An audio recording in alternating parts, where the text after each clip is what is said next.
Good morning and welcome to the World Affairs Council of Western Michigan's live stream broadcast of a conversation with Mexican Ambassador to the United States, Excellency Martha Bárcena Coqui. It's in partnership with the Council Corporate Member Warner Norcross and Judd. I'm Michael Vendenin. I am the Executive Director of the World Affairs Council of Western Michigan. On behalf of my colleagues, Erica Kubik and Emily Smith, and the Board of Directors of the Council, thank you so much for being with us this morning. And thank you for adjusting with us as we program responsibly in this time of COVID-19. We hope that you stay safe, your family does, and that you show grace to others in your community.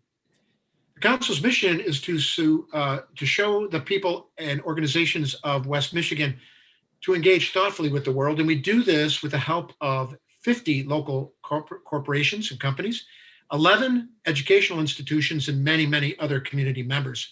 Together, we seek to provide information and programming that is credible, objective, relevant, civil, and compelling. Together, we think that to change the world, you must first know the world. And you can learn more about what we do at worldmichigan.org. We're partnering on this event with Warner Norcross and Judd, and we're deeply, deeply grateful for their faithful support of global awareness and education in our community over the years. And also with us today is a member of our board of directors, Ednoris Bo Torres. He is a Latinx consultant and the former director of the Hispanic Center of Western Michigan. He will be joining us in the Q&A section of the program. Welcome, Bo. Thank you, Michael, and welcome to all of you that are watching us virtually today. It is a pleasure, and I'm extremely excited to be here with the Honorable Martha Bárcena Coqui. To know that we are engaging on world conversations during this time. It's very, very important for our Latinx population, especially during Hispanic Heritage Month, as we see all of the events that are happening, from the fires on the West Coast to different issues when it comes to pharmaceuticals and when it comes to vaccinations. So looking forward to hearing everything that the Honorable Ambassador has to say today and engaging with you all in a great conversation. Thank you, Bo. It's now my privilege to invite our good friend, the Honorable Fernando Gonzalez to talk with us a bit. He is the Consul General for Mexico in Detroit. He'll introduce the ambassador, and he has been such a great friend of the World Affairs Council, and he's been to West Michigan numerous times, and he's an important link between Mexico and the people of Michigan. Welcome, Fernando. Thank you so much, Michael. Good morning. Good morning to our dear friends from the World Affairs Council of Western Michigan.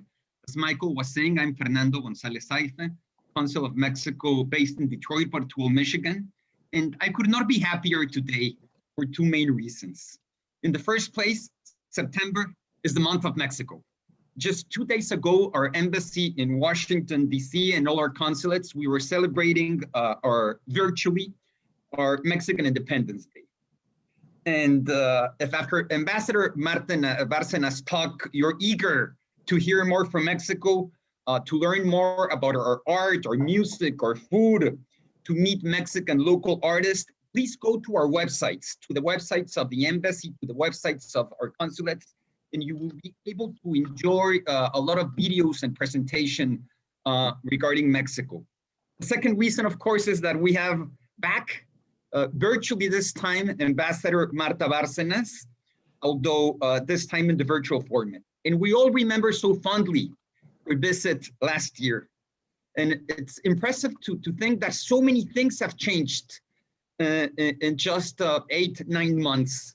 On the positive, USMCA is now ratified. But we have no way of knowing that a huge pandemic will hit us, COVID-19, and it will change our lives in the next months. So we are very fortunate to the very generous invitation. Thank you to Michael Vendenin to have Ambassador Martha Bárcena back with us to address some of the most important opportunities and challenges in the current Mexico-U.S. relation, including trade, COVID mitigation, immigration, among others of your interest. So let me introduce briefly Ambassador Bárcena. Ambassador Bárcena was appointed by President Manuel Andrés López Obrador and ratified by the Mexican Senate on December 2018, becoming the first female ambassador to hold this position. Ambassador Bárcena joined the Mexican Foreign Service in 1979, and prior to arriving to DC, she was the representative of Mexico to the UN Rome-based agencies.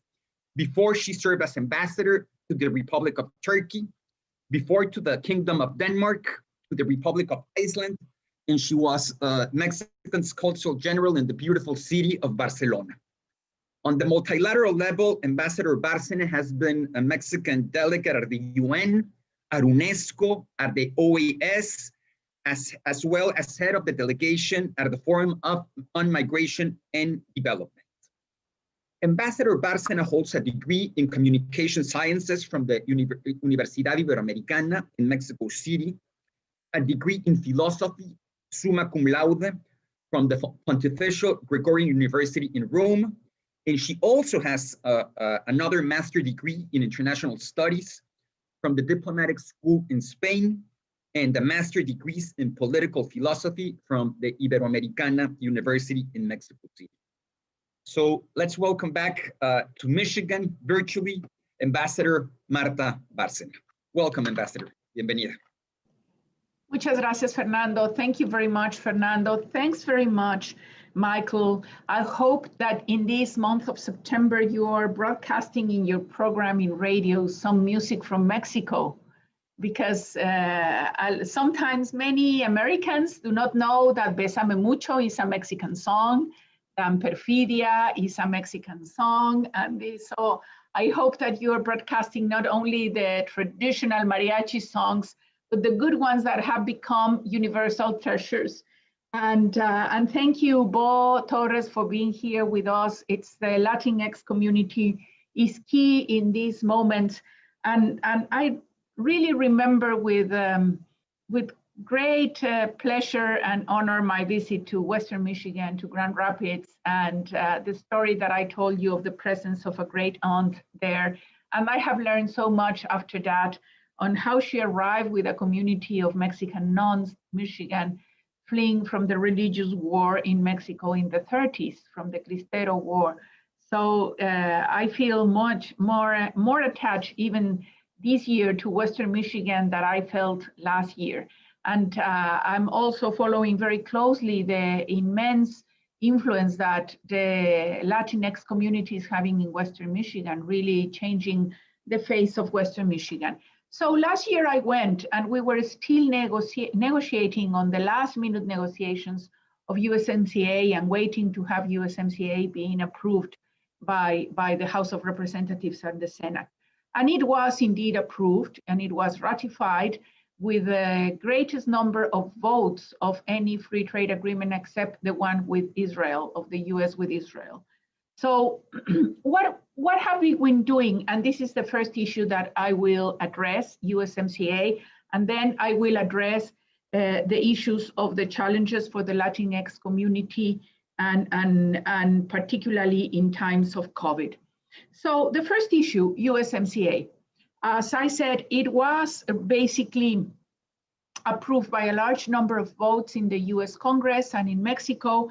And since its approval, it has gone into the implementation stage. This implementation stage is a very complex one because it is defined in a good part in the USMCA agreement itself, and it implies the establishment of different committees to follow up the commitments of USMCA, like committees of small and medium enterprises on competitiveness, and the secretariats in each one of the countries. So the institution in charge of implementing USMCA and do the follow-up of USMCA in Mexico is the Department of Economy, the Secretariat of Economy. And that means that they have been in contact with USTR, and the embassy is supporting those contacts and doing the follow-up of the implementation. Another part of the implementation of the USMCA is what was contained in the implementing legislation approved by the House of Representatives and the Senate. That includes a series of reports and a series of new appointments in Mexico, for example, of labor attaches, and also on some works on the environmental area, particularly in sanitation at the border. So just to follow up all these new bureaucracy, quote unquote, that was established with USMCA is a huge challenge. And a very important, two very important sectors of implementing USMCA relates directly to Michigan.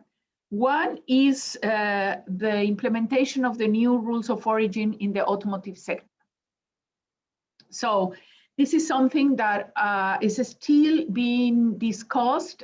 Some regulatory measures were already agreed by the three countries, US, Canada, and Mexico. They are extremely technical, so I would not be able to really answer questions on the technicalities of the rules of origin, but just to tell you that we are working very hard on the rules of origin for the automotive sector that basically are designed to attract more investment to the North American region. What I can tell you, talking to different suppliers of the automotive sector and the big manufacturers, is that the value chains of the automotive sector in Mexico of the big three companies, Ford, General Motors, and Chrysler, are well established in Mexico. So we think that they will be able in general to comply with the rules of origin. The challenge that we have is to attract more suppliers for the big Japanese and European auto manufacturers, because they were still importing a lot of auto parts from either Asia or Europe. And so for them will be much more difficult to comply with the rules of origin, particularly on the content. So this is something that for Michigan, I think it's very important, and for you to know that it's something that it's going on.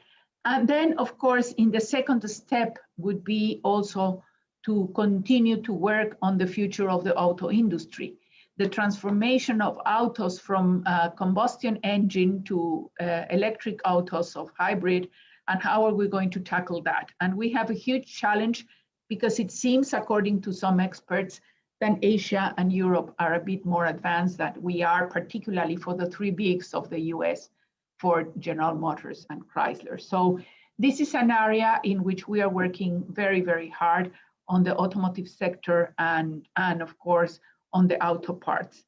But this shows also how important is the relationship between Mexico and Michigan, because simply our trade with Michigan, it's $69.4 billion in 2019.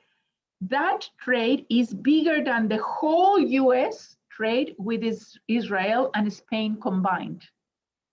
So just the Mexican trade with Michigan. And last Sunday, I was having dinner with the new head of the MI6, the Secret Service of the UK, who used to be my colleague in Turkey, the UK ambassador to Turkey.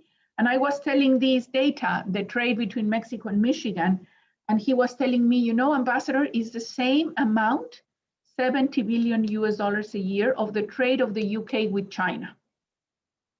So only Mexico and Michigan. So that means that in the new era of USMCA, we have to work hard on really strengthening the links between Mexico's and Michigan communities, because we have much to do. Because if we really want to progress on the automotive industry, we need to work on for this future of electricity. We need to work on logistics to make them even more faster and precise. And we need to work on human capital, also on the formation of human capital, on really preparing people for the auto industry of the future.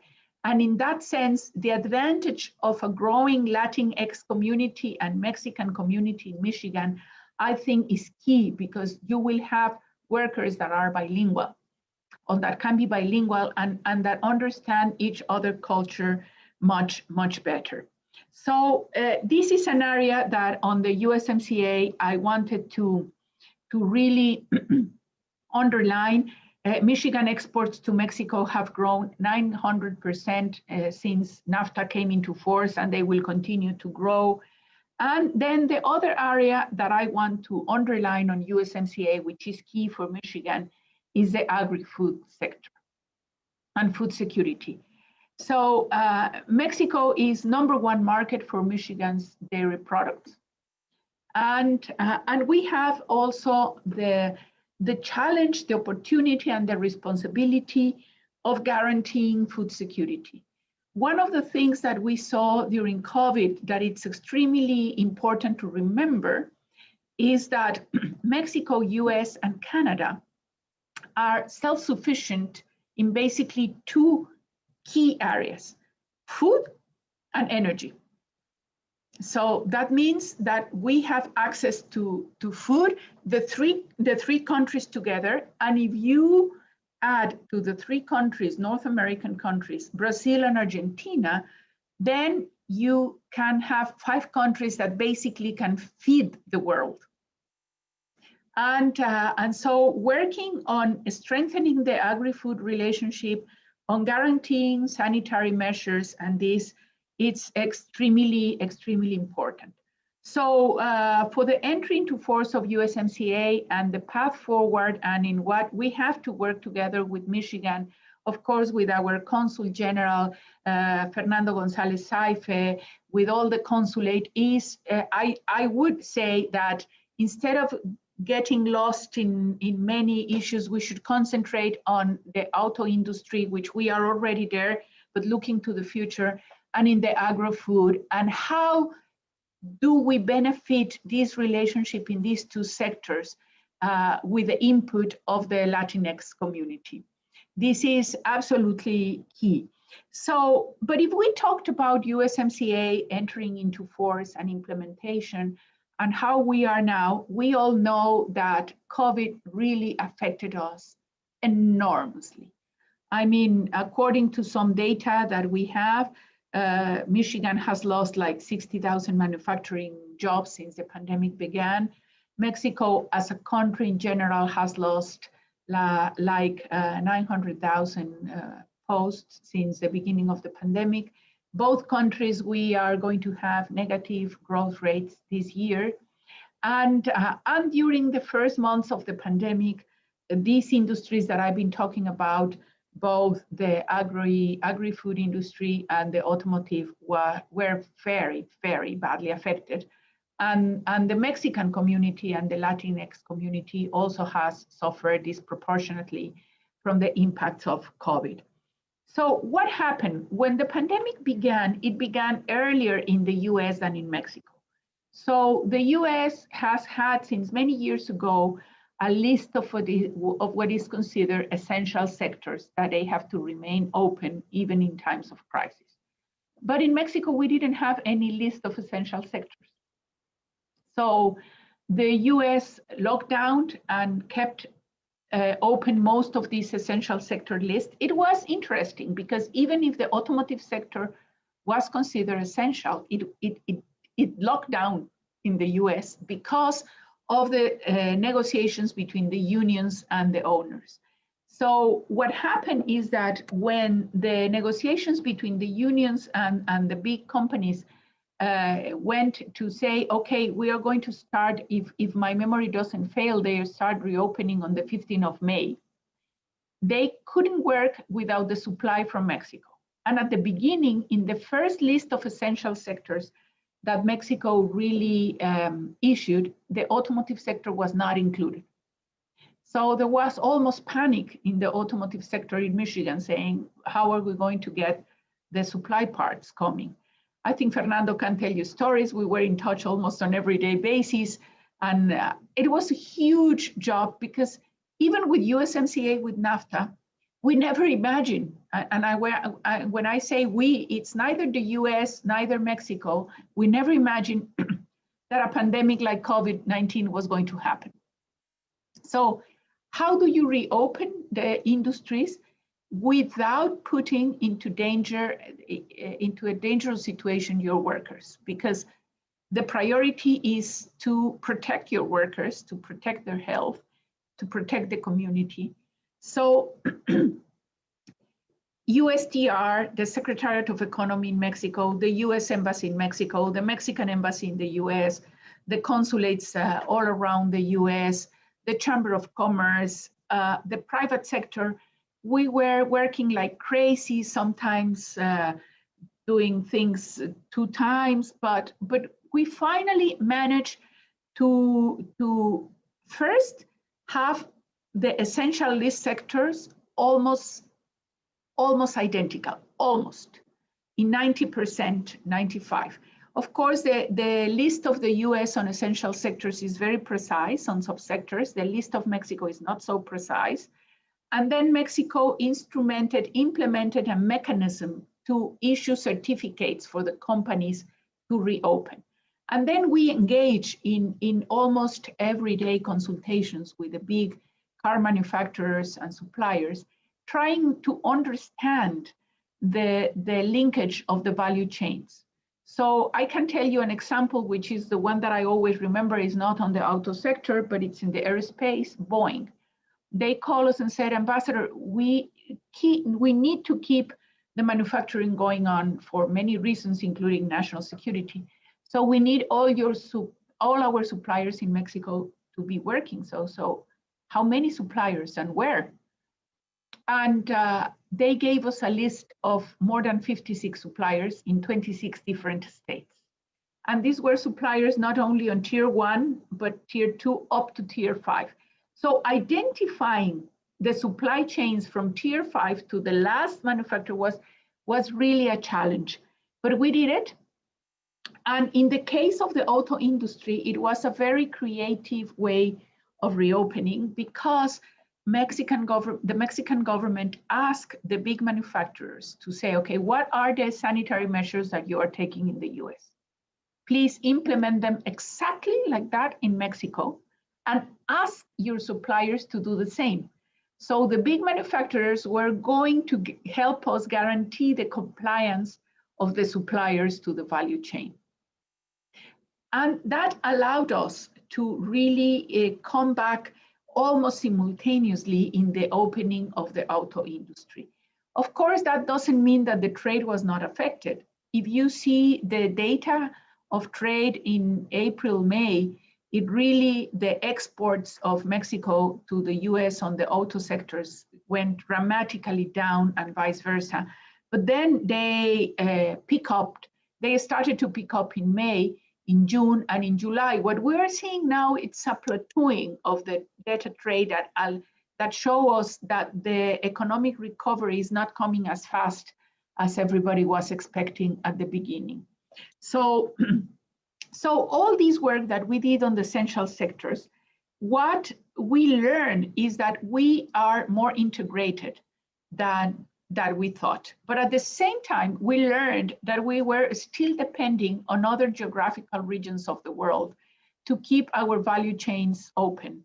And that is why we are thinking that in the future, there will be a shift of value chains from being global to being increasingly more regional, particularly in the auto sector, so that we need to work hard, Michigan, Mexico, US, Mexico, on attracting the auto suppliers, particularly the auto part suppliers, to the North American region.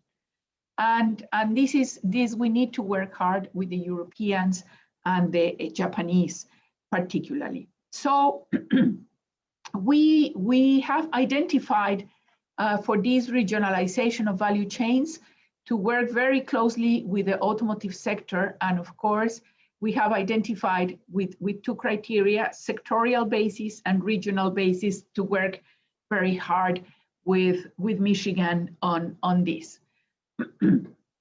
On the issue of agri-food, what we saw is that also some exports from Michigan to Mexico fell down during the COVID, not because there were restrictions. It's simply that what we saw is that the consuming patterns have been changing with COVID. And the Mexican exports in general to the U.S.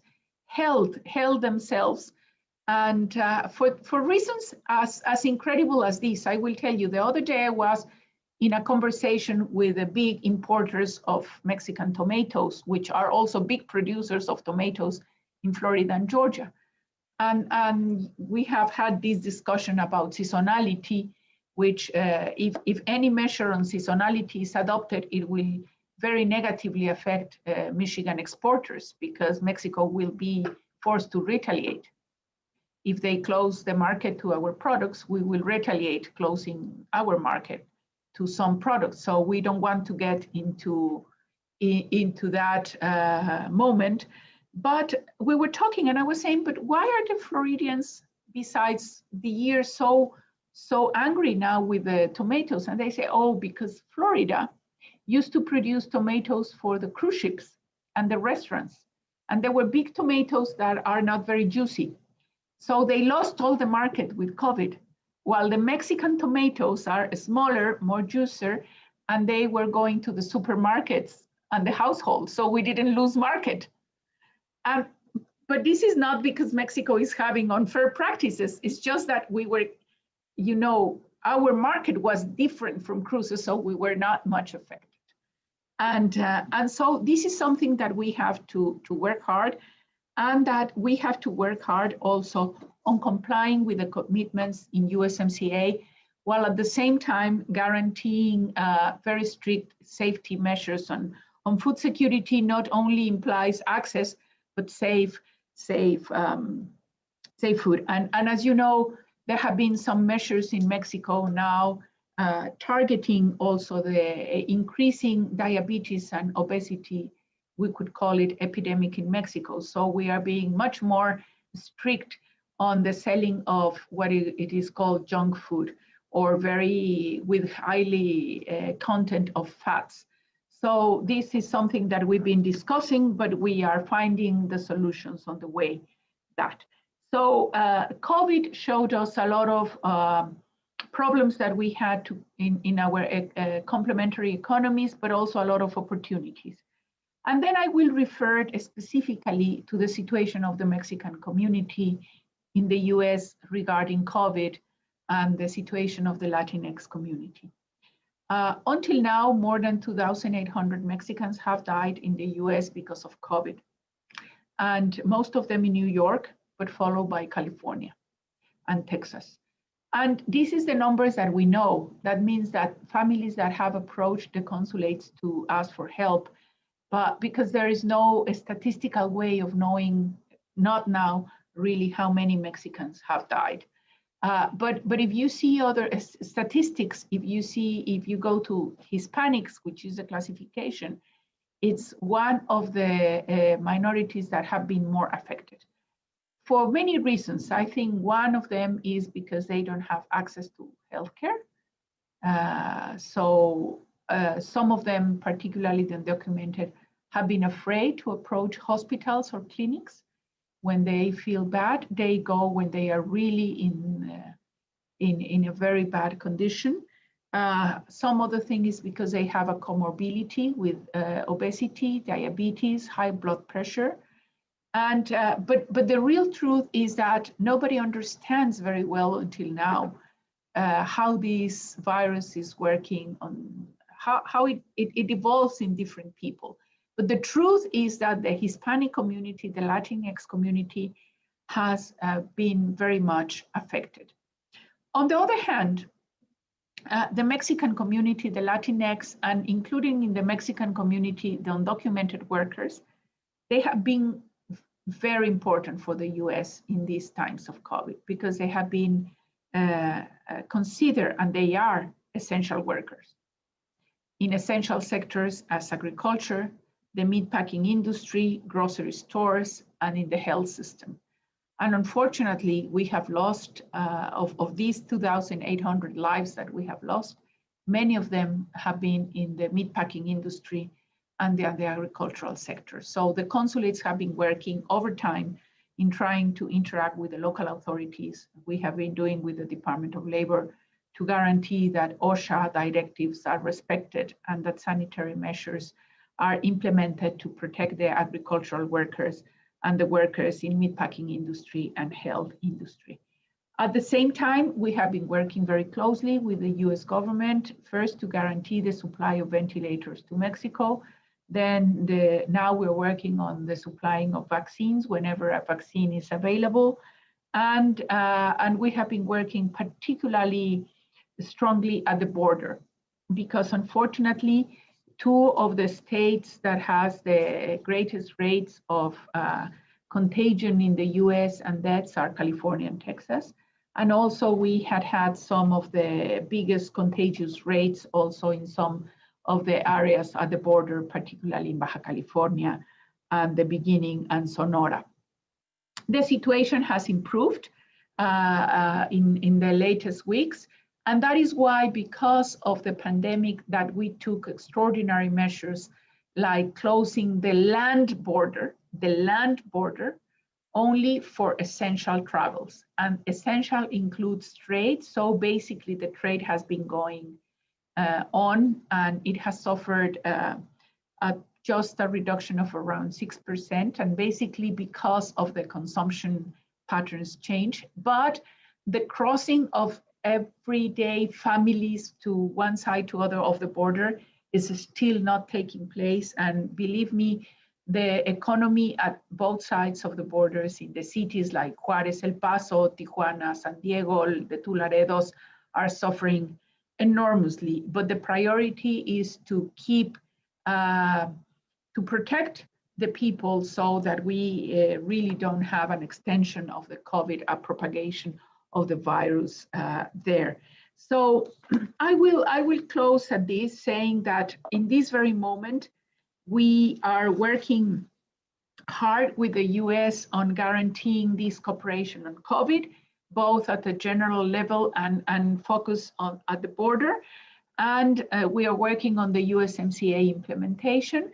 And at the same time, working very strongly in Mexico to mitigate the impact of the COVID, basically focusing, the government has focused on attending the most vulnerable. So to be able to issue them credits for small, really small and medium enterprises, particularly microcredits. The Central Bank of Mexico has played a very important role because it has brought the interest rates down from almost 7% to 4%. And they have also authorized the banking system in Mexico to use additional resources for credits. And unfortunately, we have lost until this moment almost 69,000 people with COVID. But as in the US, in Mexico, in Brazil, in Italy, until next year, when we have really all the statistics of the people that have died during this year, and we compare them with the statistics of previous years, then we will know how many people was really affected by COVID. But this is going to happen in all countries, not only in Mexico. And the main strategy of the government was to guarantee that everyone infected with COVID would have access to hospital beds. And you can agree or disagree with the strategy, but that was the strategy. And with that strategy, we complied quite well. In this very moment, we are in what it is called the traffic light system, in which we have 4 colors: red, orange, yellow, and green. Red color implies that it's total lockdown. Now, no state in Mexico is in total lockdown. We have then the orange is 30% of activities are allowed with restrictions, and of course, social distance and, face masks and this. Then we have yellow light, 50% of activities can return. And for example, for Michigan, for all of you from Michigan, I can tell you that the state of Quintana Roo, where Cancun and Riviera Maya is already in yellow light, and that we are implementing extremely strict sanitary measures in Mexico in the tourism industry, because we depend a lot on tourism industry. And we are having very good experiences with very high-level certificates that all the hotels in Mexico, particularly the big ones, are complying with all the sanitary measures. And green light, it's when every activity can be taking place, including schools. No state in Mexico is in the green light now. So schools, education is being done also through homeschooling, internet, but also particularly with television. But Mexico has a great experience of many years of educating the population through television. So even in Michigan, if you want to see some programs, I think you will be able to link to Canal 11, Canal 22 that are reaching Michigan, and you can follow the lessons in Spanish from Mexico. So I will end in here. We are now in half of the country in orange light, half of the country even a little bit less in yellow light, and the curve of contagion is plateauing, and we are working very hard with the US government of vaccines. And we hope that we will continue to work with Michigan on the auto industry, agro-food industry, with the community, with tourism, and supporting everything that Michigan is doing also to give impulse to bilingual education and to the recognition of the enormous contribution of the Mexican and Latinx community to the US economy, and in this case, particularly to the Michigan economy, social life, and cultural life. I will end here, and if you want, we can go to a question and answers and comments. Thank you, Ambassador Bárcena. Very glad to have you back. Thank you for those introductory comments. Those are very, very helpful and very pertinent to Michigan and West Michigan. Thank you. And those of you who are listening, you can ask a question of the ambassador. You can put them into the comment section on the YouTube page, or you can text on the 616-308-6560. So text to that number or go into the YouTube comment section and type your question in there. Ambassador, I'm wondering about, there's a lot of curiosity about the president of Mexico. Yes. Not as well known, I think, to most U.S. citizens. And President López Obrador has made some changes in the country. Yes.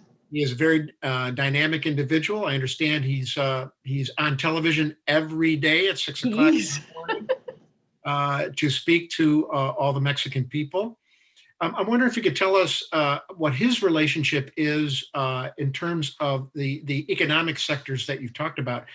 Is he a partner with the economic sector in Mexico? Has he worked well with the corporate communities, and how has that relationship been going?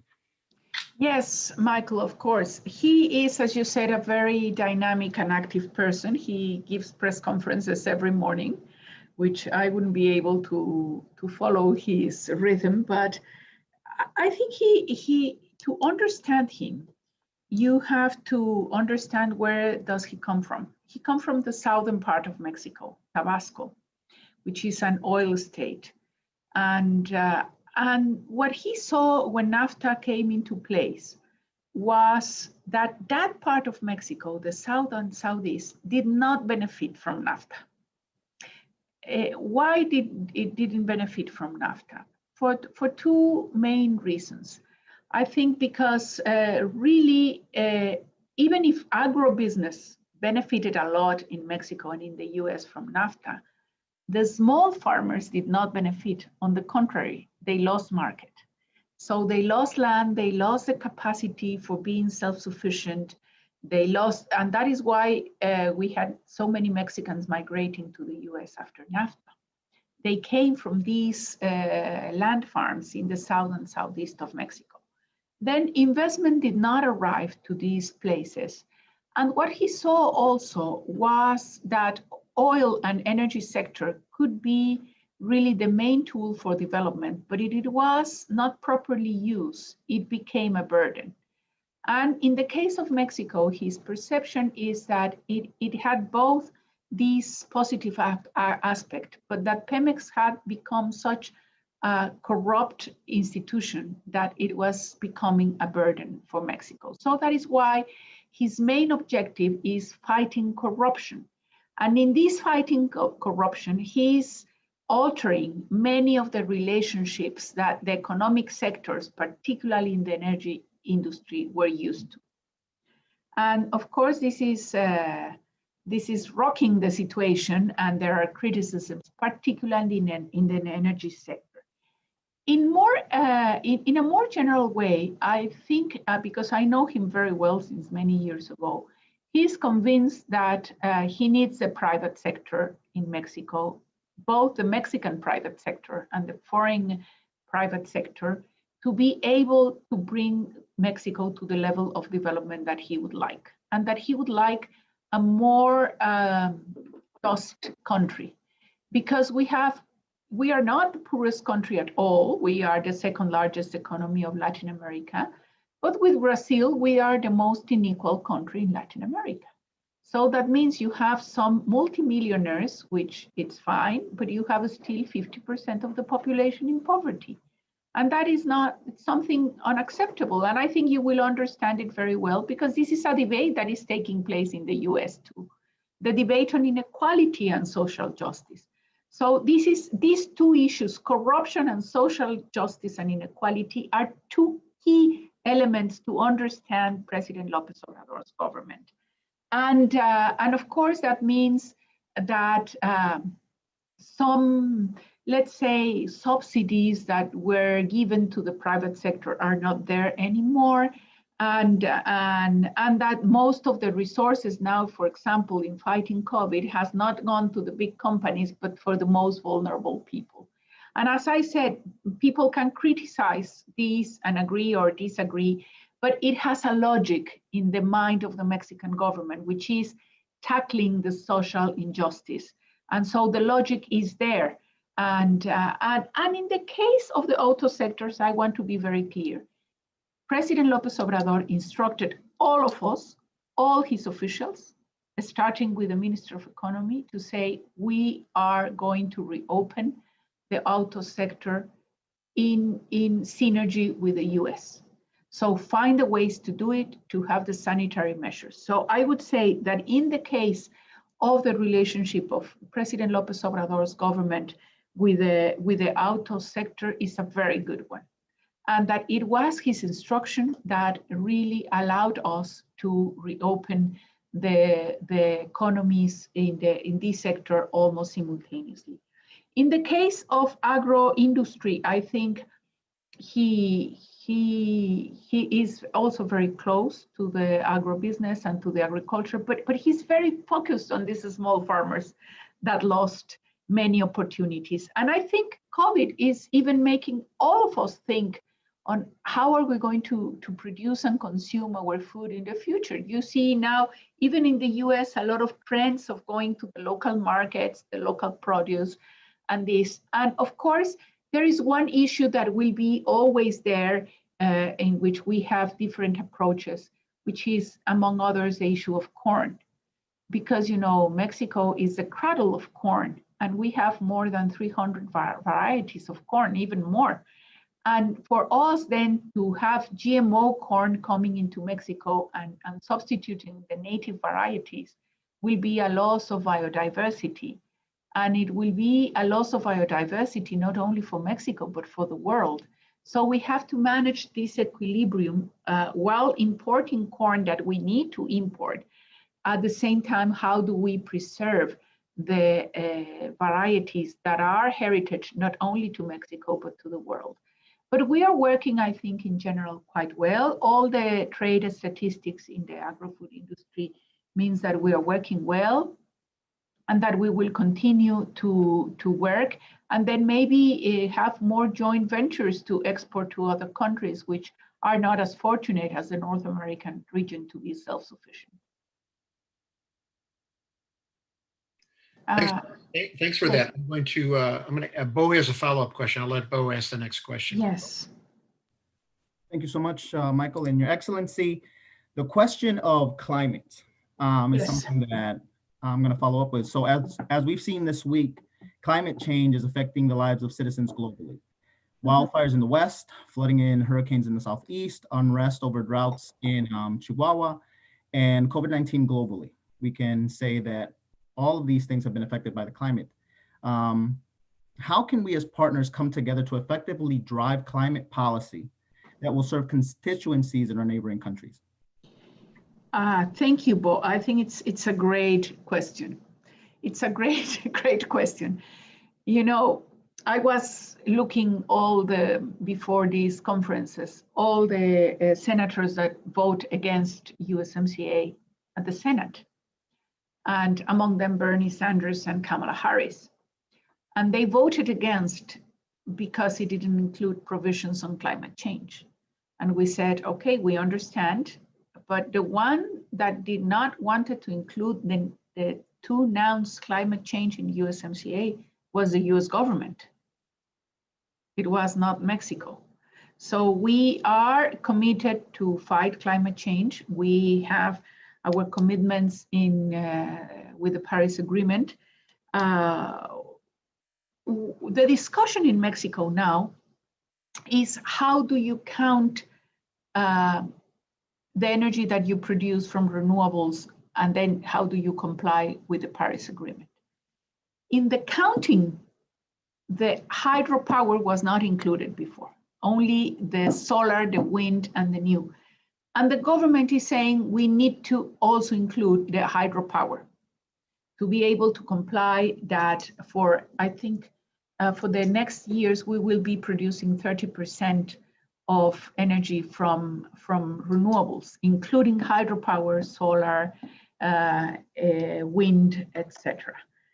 I think, and I must be very frank, is in the last years, we have not, at least since the 2 years that I've been here, the common work on climate change has not been there.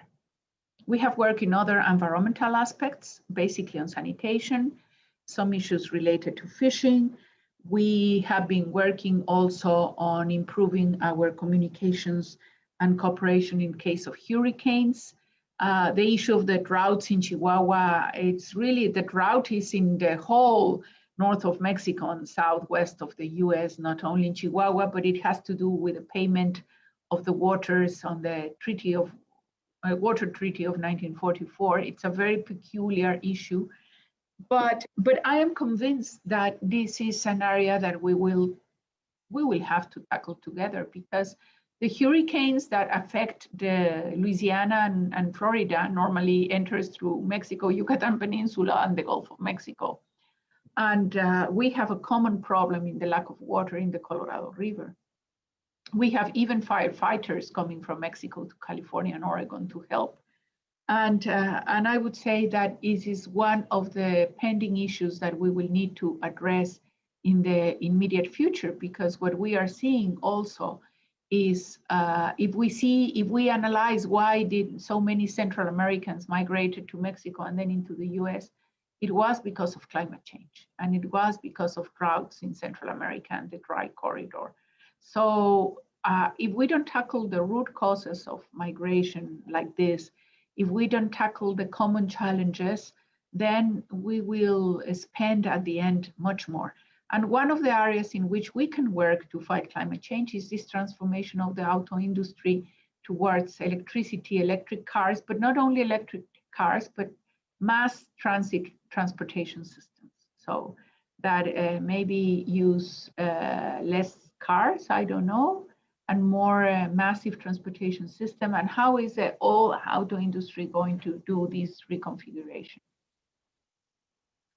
Thank you for that, Ambassador. A question from our audience about labor standards being widely discussed during USMCA negotiations. Yes. And so what kind of commitments were made by Mexico in regard to that? And because there's talk between the US unions and their manufacturers too. And I think it was some pressure to change some of the labor standards in Mexico. How has that conversation come out of USMCA, and what kinds of things is the country doing in terms of labor standards? From a listener. So one thing, the labor chapter in the USMCA is one of the most important chapters and one of the most innovative. And so that we hope that it's so innovative that any agreement that the US will reach in the future with any other countries will need to have a labor chapter, including any agreement with China. And the labor standards, basically, what says is that we have to guarantee freedom of association and to respect some labor standards, that it's no trafficking of workers and not manufacturing products or even having some children in the agricultural sector. Is very precise. But what I can say is that that labor chapter was possible to reach an agreement and that get USMCA ratified because President López Obrador's government took the step of having the most innovative labor reform in Mexico from 80 years ago. Yes?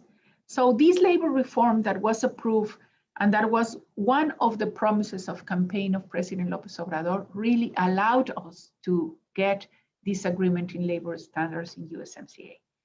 What does this labor reform consist? It's the disappearance of the so-called protected contracts or bargains or agreements that were basically negotiated. Those agreements existed, and then if you were a worker coming to work into a factory, you said you have to either sign this agreement or you will not be engaged, you will not have. So this is changing. Now they are eradicating them, they are reviewing all of them, and they will be, then all agreements will be based and voted again by all the unions. The second issue is that we used to have a mechanism of arbitration between the companies, the unions, and the government that were called the Juntas Federales de Juntas de Conciliación y Arbitraje. And these were under the executive power. Now, this arbitration and solution mechanism, it's been transferred from the executive power to the judicial power to guarantee more independence to the solution and to guarantee the workers that they will have, that the arbitration procedures will not be affected by political decisions. So, it's a very complicated labor reform in which, if you want, we can send you through Fernando Gonzalez a synthesis of it through our consul, and it will be implemented in the period of 4 years. You know, the creation of these new courts and how they are going to, the pace of reviewing all the collective bargaining agreements, of giving recognitions to new unions. We have numbers that I don't have them in my mind now, but we have all of these that we can send a whole package of information through our consul in Michigan for all of you in West Michigan. And so what we are seeing is that we are following a good pace of implementation of this labor reform by Mexico. Does that mean that we are not going to have any problems or differences regarding labor standards? No. It means that, of course, the unions will like to bring to the table some disputes, and that, as I said, we also have seen some abuse now in meatpacking industry in the US. So there will be disputes, there will be cases, but we have the mechanisms to solve them. And the most important thing is that we are really going in implementing this labor reform in time. And I promise that I will send you all these, the content of the labor reform and the progress being done until now. Marvelous, thank you very much. I know Bo has another question. I'm going to ask one more from a listener before he asks his next question. And you probably would anticipate we're going to get a question on immigration Yes. from our audience. And a listener has asked about Mexican efforts on the border with immigrants detained at the southern border. What's Mexico's relationship with border control in the U.S. with ICE?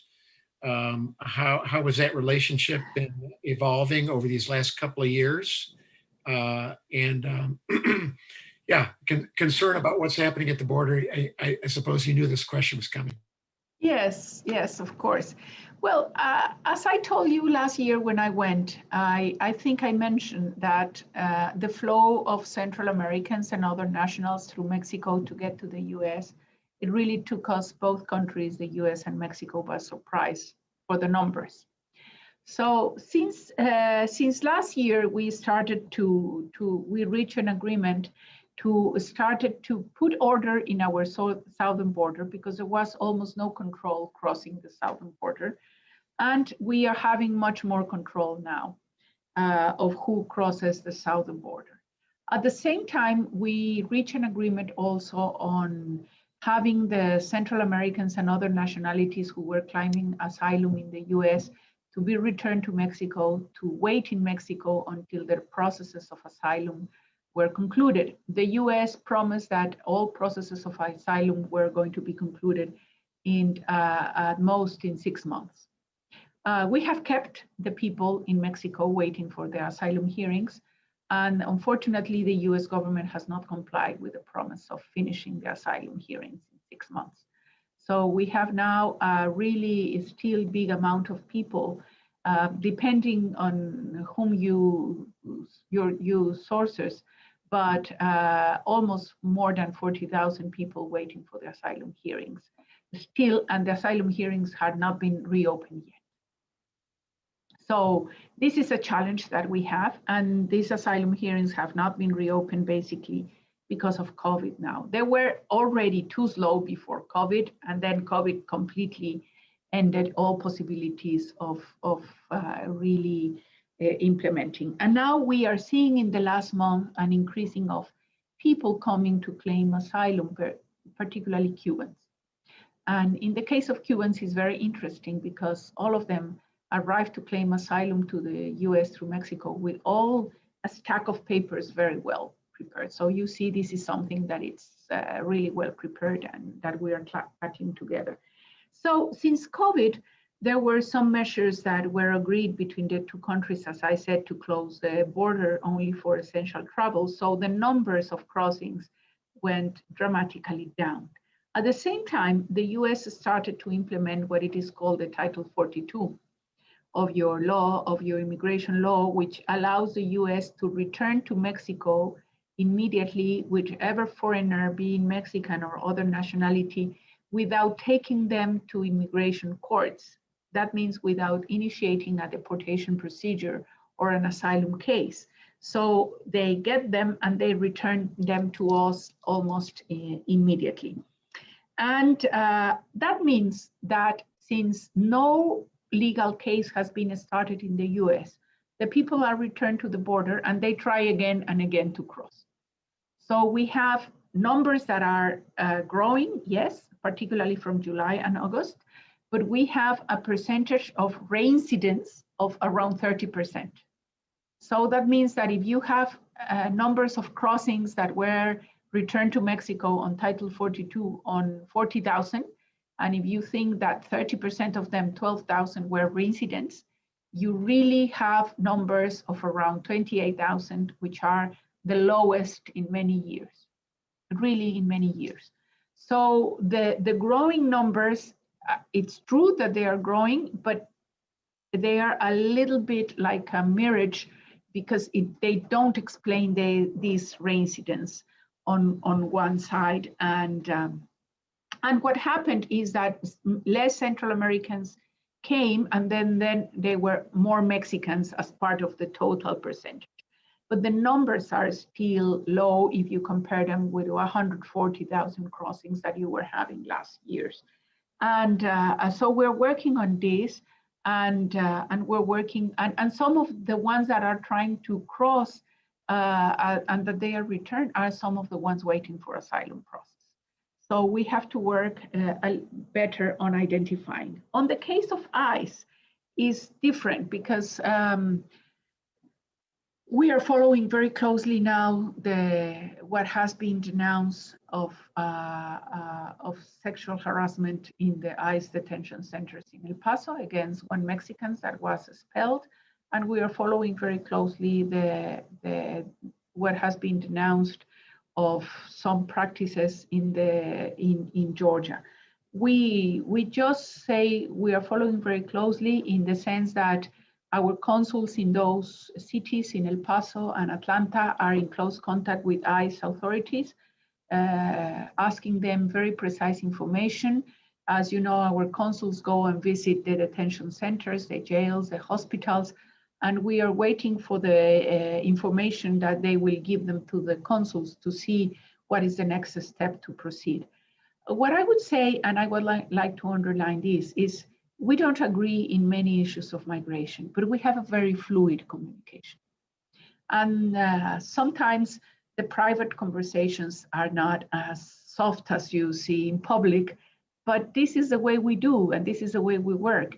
And I will always appreciate, I will continue to underline that this communication is always fluid with DHS, with CBP, with ICE, with the Border Patrol. And as I said, this doesn't mean that we agree on everything. But sometimes it's better to keep the tough discussions private instead of going to the media public, and with that, nobody wins. Yeah, thank you for that. I appreciate your transparency and frankness. We have time for one more question. Yes. We want to keep you on your schedule. I'm going to give that to Bo to ask the last question, and go ahead. All right, and Your Excellency, this speaks to your amazing leadership. So during the COVID-19 pandemic, we have seen that women have led consistently better than their male counterparts in their response. I totally agree. I believe so. So why do you believe this has been the case? I think basically because I think that women in general, we exercise more empathy in general. Of course, there are men that are incredibly empathetic and women that are not empathetic a lot. But I think women exercise empathy much more. Second, maybe in the case of some women, we have this mentality of taking immediate care and not risking so much. So immediate care of the family and say, okay, how would this affect my baby? How would this affect my nieces or this? So we say, okay, if we are risking too much, then it's better to be more prudent.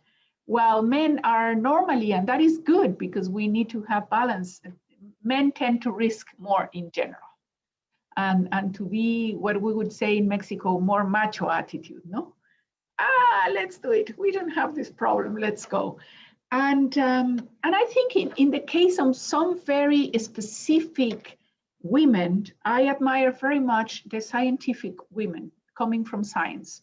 One example is Angela Merkel in Germany, and the other is Claudia Sheinbaum, the governor of Mexico City. You know, she is a PhD in physics. And so she has had a very scientific approach and not risking the people. And I mean, what she has reached to do in Mexico City, which is the largest city in the country, is amazing. So I would say basically less risky, which can be good in this case, can be bad in other cases, more empathy, and in some cases, a very scientific approach. Really, for me, the obsession during this time of COVID has been, for me, is the Mexican community. How is the situation of the Mexican community? So I keep all the time talking with different consuls. How is it doing with the community here? Because maybe I'm too motherly. I don't know, but I really feel that. Politically speaking and economically speaking, there are many issues that I have to solve, but there is nothing more important than the welfare of the Mexican community and to see how can we help them. Unfortunately, our impressive network of consulates in the US has been doing a great job. Of course, some consuls have been outstanding, some others more standard, let's say, but the consular network has been there, the embassy has been there, and the solidarity of the Mexican community among ourselves have been impressive. And you can see that even in the remittances, still growing the remittances to Mexico when everybody expected to fall down dramatically. And one is because some of them are, if they used to send $200 a month, they are trying to send $350 now. If some people that were middle class and were not sending anything, now they are sending. So that is the most important thing. So solidarity, empathy, and a little bit less risky. Ambassador, thank you very much for being with us. And we count you as one of those tremendous women leaders that we look up to. Thank you. And that we are taking our lead from. And we wish you all the best in your work. It's very challenging and difficult, but you do it so well. And we invite you back to West Michigan. I really want to go. Yeah, well, we consider you family. You do. Yes. Here. We consider you family. We'll warmly welcome you back when that's safe to do, when you're able to do that. But best wishes in your work. And we just wish you all the best as you do that important diplomacy work between the Mexican government and the U.S. government and connections with all the world. Thank you so much. Thank you very much to you, Michael, Bo, Fernando. Muchas gracias. And you have Michigan, West Michigan has a friend in D.C. Whenever you come, I will be delighted to receive you and to enjoy a nice Mexican lunch or dinner with you. And to all the Western Michigan friends, the World Affairs Council, I admire the work that you do. I admire you as a community. You were the community of my great aunt. She enjoyed there. And we have a lot to work together for the future. Thank you for seeing and being with me today. We sure do. Thank you for your time. Thank you, Fernando. Thank you, Bo. Thank you all of us for being with us. Join us next Tuesday when our next event will be about global coffee. And we have the world's youngest Q grader, 14-year-old Frankie Volkema, who has a Q rating for grading coffee. And she's going to talk about her work in Colombia and in Burundi. So that's next Tuesday at 7 o'clock. Join us then. Best wishes to all of you. Stay safe, stay well, and think globally.